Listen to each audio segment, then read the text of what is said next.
It is Friday, April 19th, 2019. My name is Sam Cedar. This is the 5-time award-winning Majority Report. We are broadcasting live steps from the industrially ravaged Gowanus Canal in the heartland of America, downtown Brooklyn, USA. We're not really live, folks. Who cares? Most of you listen or watch after the fact anyways. But today on the program,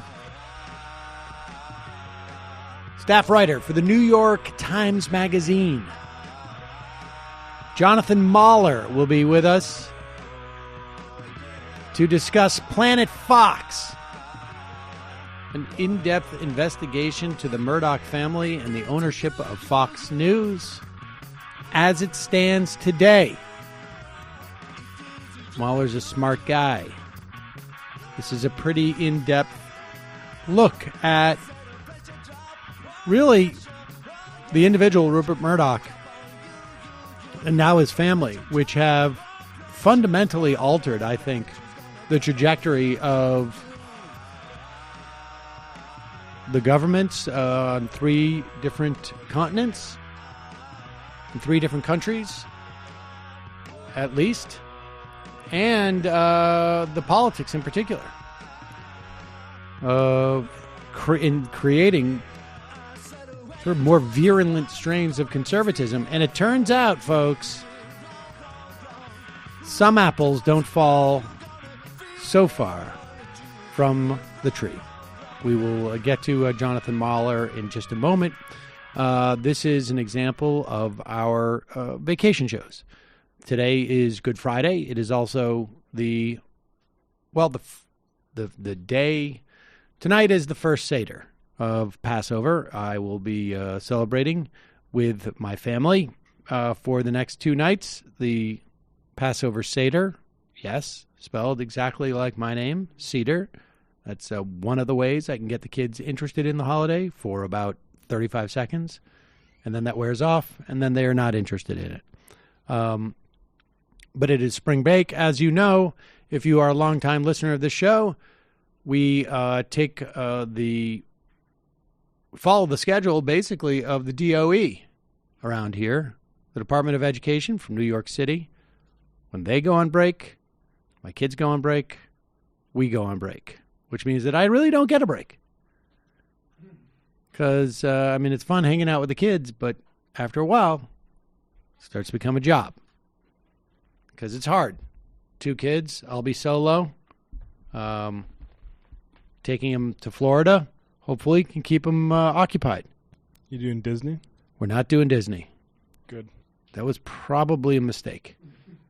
Because Disney, but I feel that would have been exhausting too. I was trying to find something. It's very difficult to find something that a 13-year-old girl, soon to be 14-year-old girl, and a 6-year-old boy both like, and more importantly, will not complain about if they're forced to do.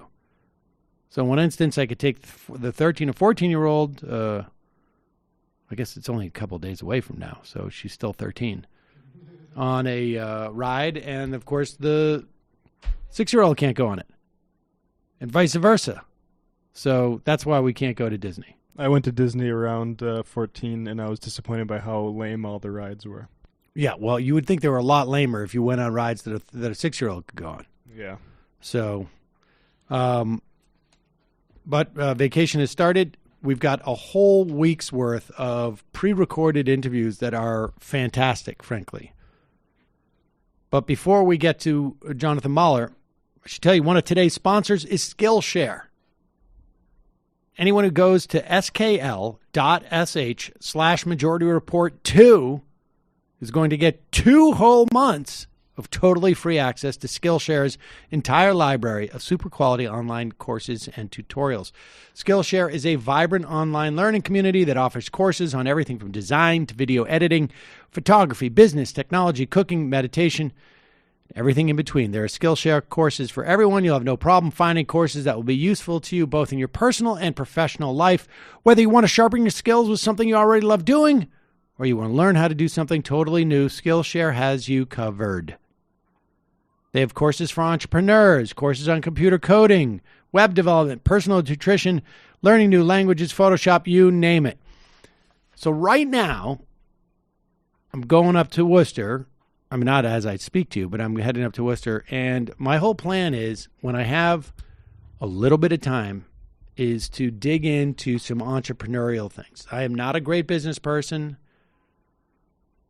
but I feel like I can pick up some broad strokes, and this is the way for me to do it. Also, I'd like to learn how to do Photoshop. Maybe I'll do some audio editing, just in case everybody decides one day to call in sick, which is not impossible around here. But it is the vast array of courses that you can get from Skillshare that is so amazing. And now you can get 2 entire months of free access to every single course offered by Skillshare.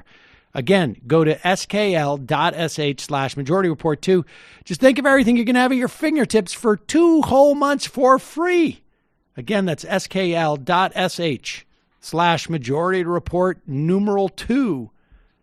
And I've put a link underneath this video if you're watching on YouTube, or if you're listening, I've put the link in the podcast description. And also today, the Majority Report is being supported in part by Simple Habit. It's a mobile app, Simple Habit, that provides a massive and diverse library of 5-minute guided meditations. The Majority Report audience can try Simple Habit totally for free for an entire week when you go to simplehabit.com/majority. Look, there's tons of evidence that show that meditation benefits you in a myriad of ways. And they have over 2,000 guided meditations on Simple Habit, specifically designed for different parts of your day. So just about anything you might be dealing with in life. They have guided meditations for mindfulness, meditations for anxiety, for depression, when you're having trouble falling asleep, meditations when you want to overcome procrastination, or when you're having something important going on at work, meditations designed for parents needed. They have meditations made specifically for when you're waking up, or your lunch break, or when you've gotten home from work, or when you're going to bed. Look, the beauty about this is that even if you don't immediately get into a regular practice with every day, you have the flexibility of doing this at any time during the day, or when you need it the most, or for things you need the most. That's what I like about it. Different people are trying to accomplish different things with meditation. Simple Habit can cater to just about anyone, regardless of what your goals are, or regardless of how much past experience you've had with meditation. The variety, again, of guided meditations on Simple Habit is what sets it apart. Simple Habit just won the 2018 Google Play Award for Best Well-Being App. It's available on iOS, Android, and web browser. And the Majority Report audience can try it for free for a week by going to simplehabit.com/majority. If you're watching on YouTube, link in the description. If you're listening, link in the podcast description. Check it out. All right, I'm going to take a quick break. When we come back, we'll be talking to Jonathan Mahler on Planet Fox.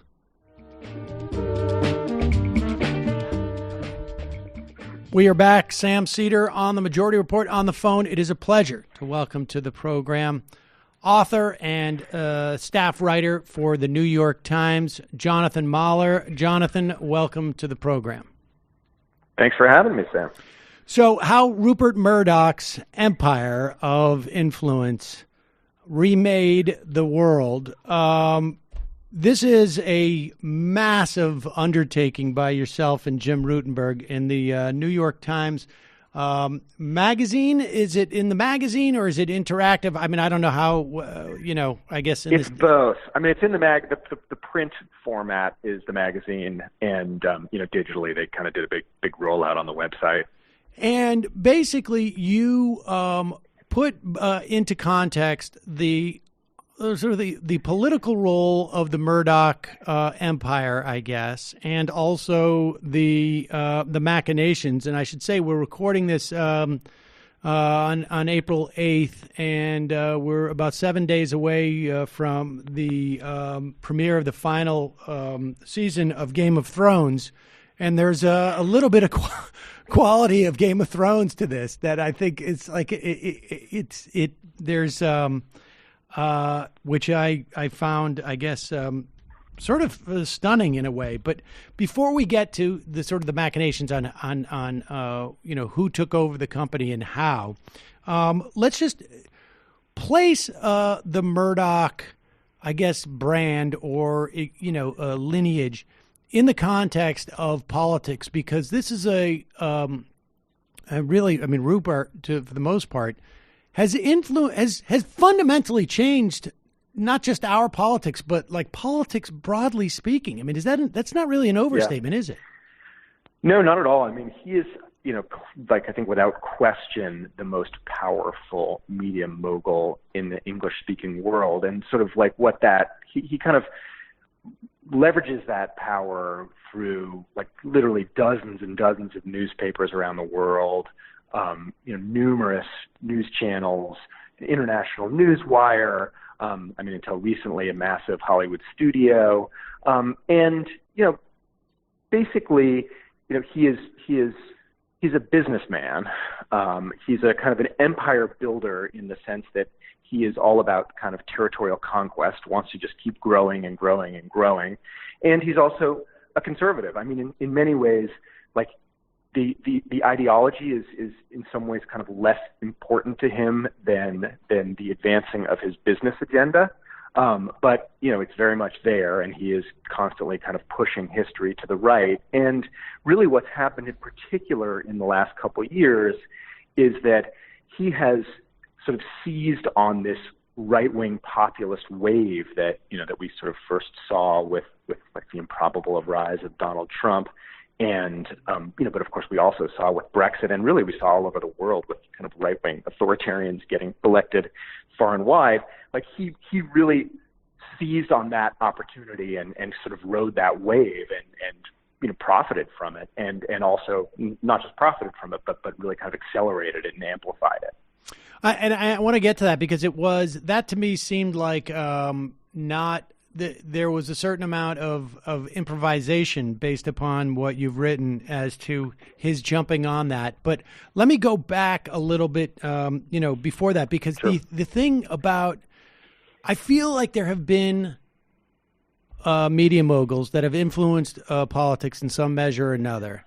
Maybe not ones that have done so, when you talk about Australia and New Zealand and UK and then the States. But it's also been over the course of, even the United States, which is we're talking decades and decades. No, it's been going on forever. There seems to me to be no historical precedent for someone who has had this level of durability and this level of sort of vanguard quality to what they're doing, right? Like he's not been following the political trends or safely, sort of like entrenched. He has been blazing in my opinion, horrible new path. Yeah, no, that's right. And I think, another thing to keep in mind too is he's done it across these mediums. I mean, so, you had, in the old days, media moguls tended to work in like one medium in one country. And, so you had like a newspaper baron, or you had a guy who owned, some radio. But, Murdoch has gone like across all of the platforms and has gone all over the world. So it's like, it's like a whole other kind of media mogul. And of course, like now we're living in a world where like, just because of the nature of media, because it's just, shot all over the world instantaneously, media moguls are just kind of inherently more powerful than they've ever been. And I mean, let's talk about that sort of the ideological sort of businessman divide, and maybe that's there's more redundancy to the two things than maybe I'm assuming. But I mean, that's right. Yeah. Well, I mean, but tease that out for us, because Yeah. I mean, the easiest way to think about that is, so you have a guy who is his like agenda, his like the main, the top 5 things on his business agenda is grow, buy, and he basically, in order to do that, he needs to make sure that there are no regulations in his path, right? That there are no, whether it's kind of anti-monopoly rules or anti-foreign ownership rules or whatever it may be that might be standing in his way of growing his empire, he needs to get them out of his way. So it's not surprising that he has historically championed a right-wing, anti-government, anti-regulatory agenda. So they kind of the two sort of work together. And it's not just a question of expedience. It's just consistent with what he thinks is right. I should be able to monopolize this stuff. At one point, there was also he had basically got a waiver. I mean, I remember like going back to like maybe 2 decades ago when Ted Kennedy was preventing him from owning both, like, I guess Fox, maybe Fox, a Fox affiliate, and maybe it was the Post. Yep. And he blew through all of it, didn't he? Yeah, that's what he does. And you know, he even got Reagan to fast track his citizenship application because he needed to be a U.S. citizen to own TV stations. So, you know, when he wanted to get into the U.S. TV market, he went to Reagan and just boom, he became an American citizen. And, you know, he did this also in the UK. I mean, like in particular in his early years there in the 80s with Margaret Thatcher. I mean, he was constantly violating anti-monopoly rules, and she just, you know, gave him a pass. So, I mean, that's just the power that came with his empire, his ability to kind of punish his enemies and reward his allies. It's just like you kind of wanted to be on his good side, and so you did his bidding for him. I mean, that's the thing that's sort of like I guess maybe maybe foreshadows the sort of the world of social media on some level, where the content and the marketing are the same in a way, right? Like, I mean, his media empire, it seems to me, both functioned to build his business by being political, and was political in and of itself. Does that make sense? No, that's right. And there is, like, inside there is also kind of like a fun contradiction, which is that, like, you know, in order to get government out of his way, he had to, like, cozy up to governments. So it was like, you know, he would kind of get in with. He would have to kind of his playbook was basically to get in with politicians, you know, presidents, prime ministers, whomever. Then once he kind of had them, then he would just pursue this kind of anti-government agenda. Right. Well, I mean, that's like the sort of the old school neoliberal play is, you know, we're ostensibly, you know, the Mont Pelerin people would argue that's exactly the play. You want to make government work just for a narrow set of interests, and then unshackle everything else. All right. Well, so and then so let's talk about it. And I want to make sure that we put a pin on the Fox Entertainment, because that is there is arguably, well, I don't know, you'll tell me, but I don't think there is a political agenda in that sort of like that part that they jettisoned. But let's wait till we get there chronologically, because that dichotomy, to the extent that it's a dichotomy of just a businessman with right-leaning proclivities versus a movement conservative guy, seems to have basically described as his offspring, or at least the two male potential heirs to his empire. Tell us about those two. Yeah, that's exactly right. I mean, you know, if you think about Rupert as being this guy with just kind of endless ambition, right? So, like, you know, if you want to own as much as he wants to own, it, you know, it can't all be political because he wants to own everything. So then he has these two boys, and you know, he has some girls as well, but the only two you know, children who are in contention for the throne are, of course, the males. And so one of them, James, is you know, is much more kind of politically neutral, you know, a centrist, sort of a, you know, kind of like a Davos style globalist who wants to, you know, just kind of grow the business, move into emerging markets. And then he has his other son, his sort of favorite son, his eldest son, who, Lachlan, who is much more politically minded, much more in line with that kind of right-wing agenda. I mean, people say that he's more conservative than his father. And so, you know, that's essentially those are the two figures kind of fighting for the throne over the course of their entire lives. And Rupert really, I mean, almost deliberately kind of pits them against each other over the course of their lives. And so, it's not surprising that they don't like each other, and that they have these two very different visions for the world and for this company's place in the world. I mean, as late as I think 2 years ago, and maybe I think even I had more questions until reading your piece.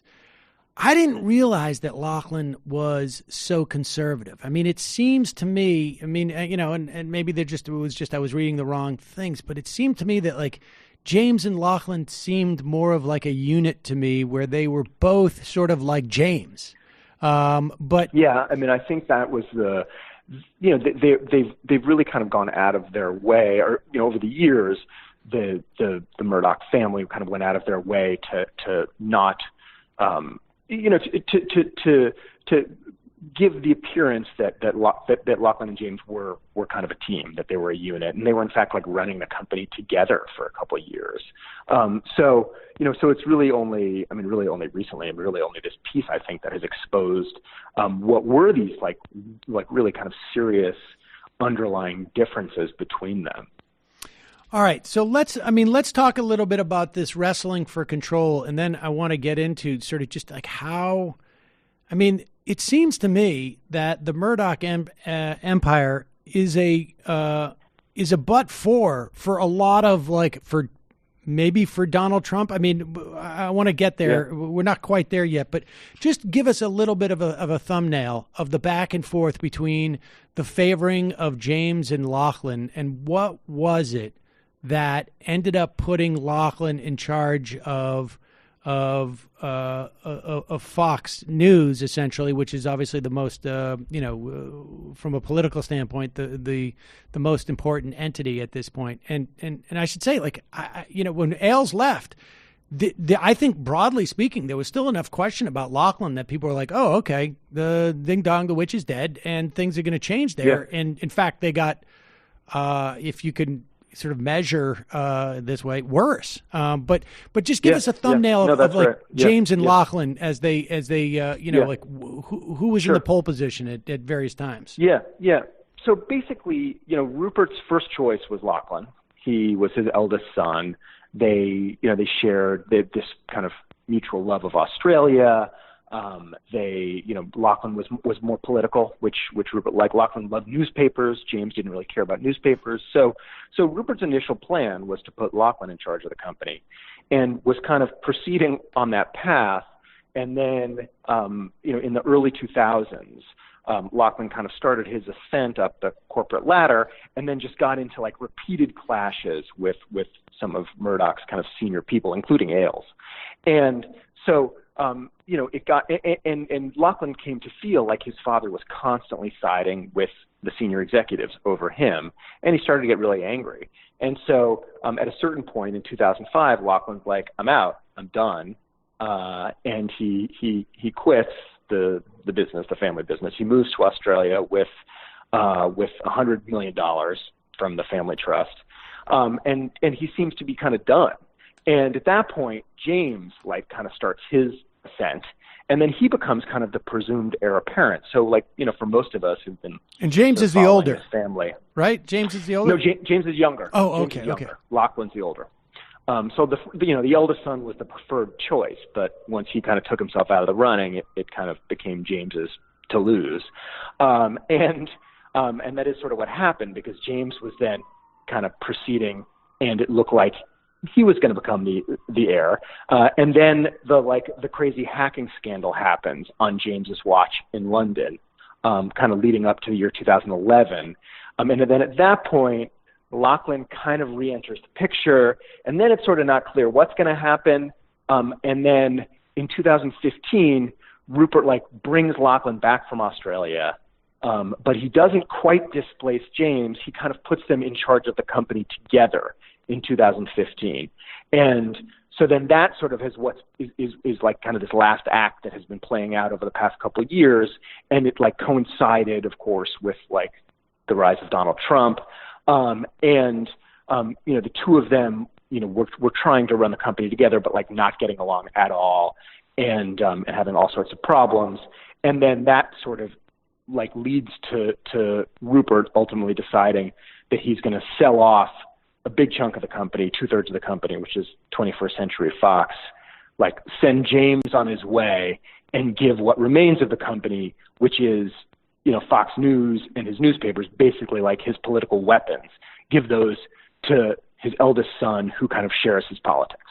I mean, it really is stunning because it's almost as if like you add up those two guys and you get ultimately what Rupert Murdoch's, I guess just perspective on the world is. If I'm going to sell off the more the less politically charged elements of this, then I'm left with just a sort of like movement conservatism, and I'm going to give that to the movement conservative son. Exactly.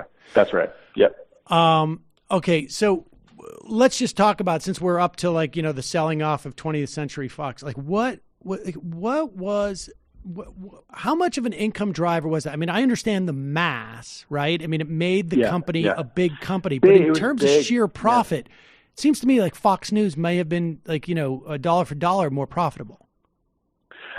Dollar for dollar more profitable, but just in terms of, because of the scale of the studio, and its library and all that, it generated, I think, 2/3 of the revenues for the entire company.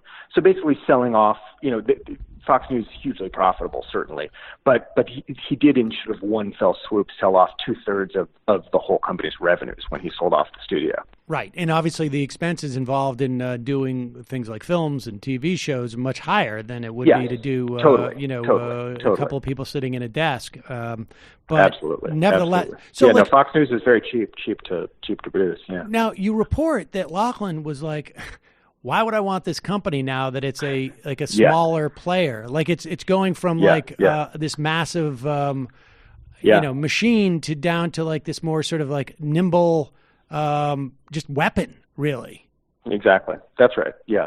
I mean Lachlan's reaction was like, you brought me back from Australia to take over the family business, and now you're selling off 2/3 of that business, and like, by the way, like the most fun part of it, right. Lachlan, having returned from Australia and to take over this company in 2015, sets himself up in like this amazing executive office on the lot in on the Fox lot in Studio City.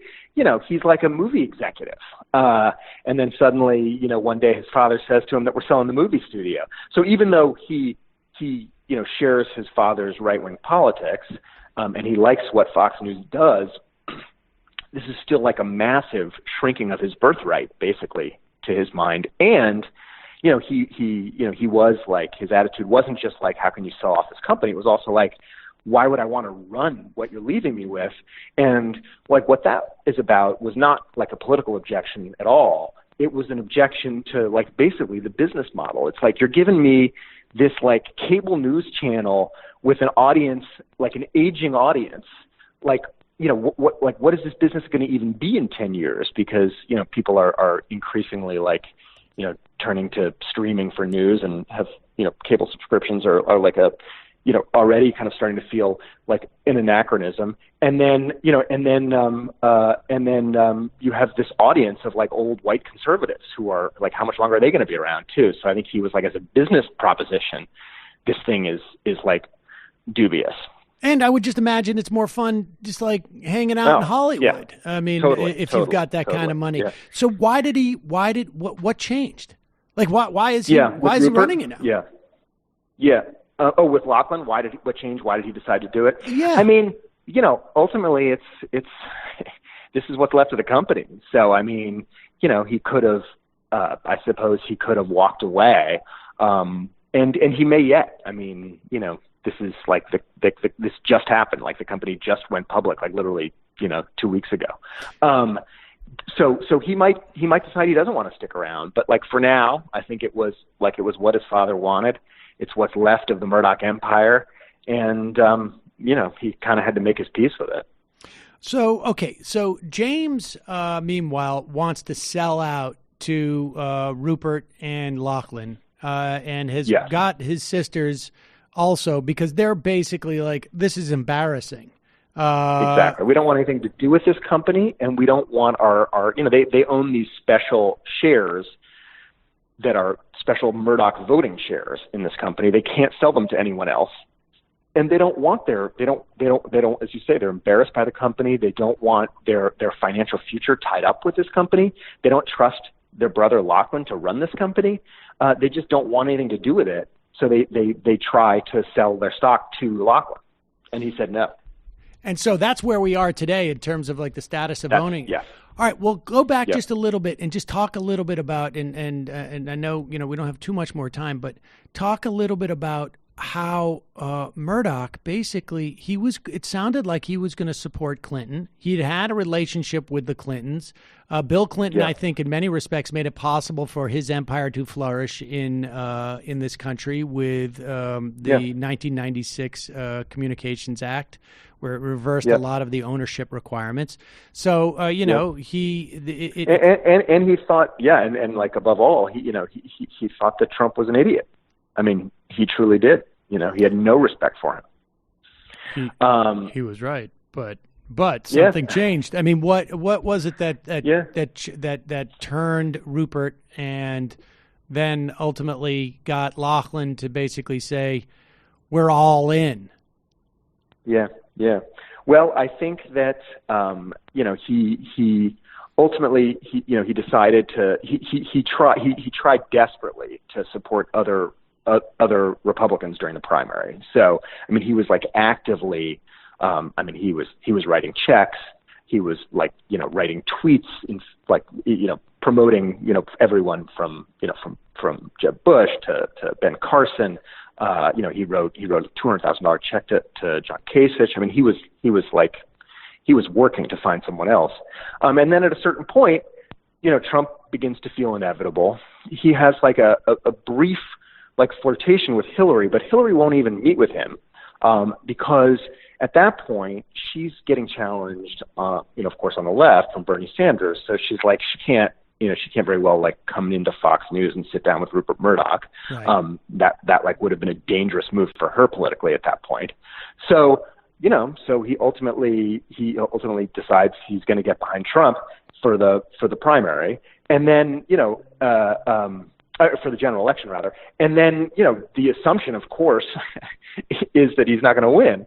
But, as soon as he does, at this point, he's like, Rupert has always wanted to have, he's had these amazingly close relationships with prime ministers in the UK.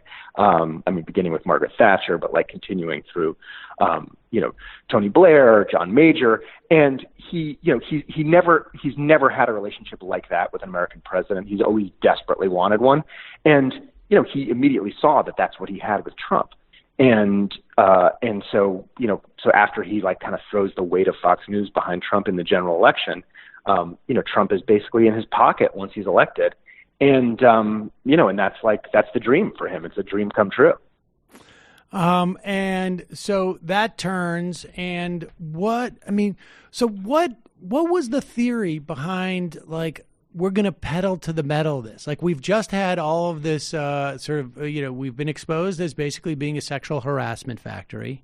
We have had to announce to our shareholders that we've paid off millions of dollars in the maintenance of the sexual harassment factory. Now what we should do is become even more rabidly right-wing. Like, how does that, like, what's the business plan there? Right now, my understanding is that Tucker Carlson is at almost the peak of his ratings and about underperforming his advertising by 50 to 60% because people don't want to be associated with that. Yeah. I mean, it's like that's the paradox here. But I mean, he's the business decision is like that and in some ways this like begins earlier. This story begins in really during the like in 2008, really the kind of the beginning of the Obama years, when Fox News starts to become this kind of like pro Tea Party, anti-government, kind of pro often kind of racist, pro conspiracy theories, the birther movement, et cetera. So it's like it has kind of already started to whip up this base, and like it's. I got to its tell you, audience, Jonathan, in a from way, my like, perspective, like this, it predates this, right? I mean, maybe well, it does, but right, it does. But like if you just want to think about like this business decision, which you were asking about, right? So like the business decision is basically like the Fox News audience has been radicalized, or is radical, and this is what the Fox News audience wants. The Fox News audience loves Donald Trump. They want Donald Trump. And so the business decision in that sense seems to be kind of simple. The problem, as you point out, is that it's now becoming a problem with advertising. Right. And so what are they, what is the plan here? I mean, what? Well, one plan is that they've launched this new service called Fox Nation, which is like a subscription streaming service, which is basically like Fox News over the internet without advertising, right? That people pay subscriptions for. So it's like, that they don't have to worry about advertisers. They can just go as far out on the right as they want. They can be as crazy and edgy as they want, and they don't have to worry about alienating advertisers because that's not the model. So that's like one. They're late to future. this, though, aren't they? I mean, this is the Glenn Beck model. This is CRTV and Blaze TV. That's what the model is. Yep, you're right. I mean, in fact, they and you'll recall that they fired Glenn Beck. Yes, that's when he started. Yeah, that's right. They are late to it. Yeah, I mean, they probably should have been doing this years ago. But part of the problem is that because Fox News is like, even though everyone recognizes that this cable model is like increasingly anachronistic, it's still like a massive ATM for them. It's like a huge profit driver, these cable subscriptions still. So even though like you can see when you look out on the horizon, that like who the hell is going to still be watching cable television in 10 years? But for now, it's like enormously profitable. So they've been short-sighted about it. Wow.